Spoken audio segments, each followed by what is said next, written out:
Türkmenistan'ın esrada yılıdı 21. yılın en gowy 3 tane yılların birini gadaplanan Minkitelliğin aydın bilen bir näçe muştokları özünün keden mekan çağrılı bugün davaramızın hizmetine oldu.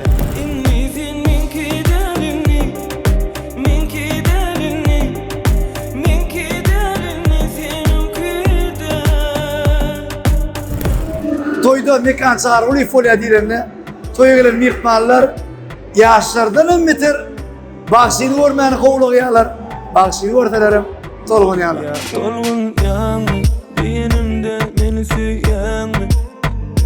Tolgun yanı eştende men süyen mi? Yanıma bir sen yetem sensiz yok kavuşum asla uykum tutanır yine gel ya görürsün.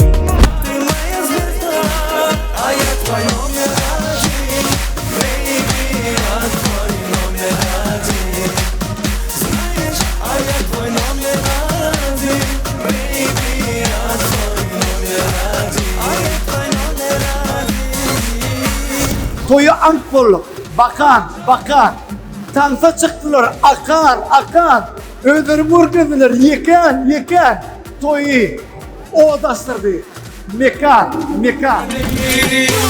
İler yok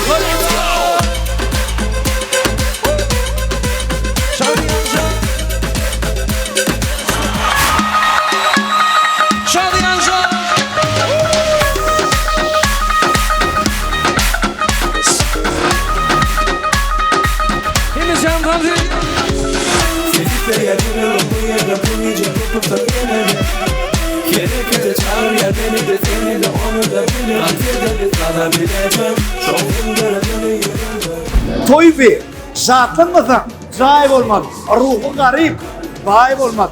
Şu fırsatları yetiren, ya şu el ispatlar şuna, şu ne, sahip olmaz.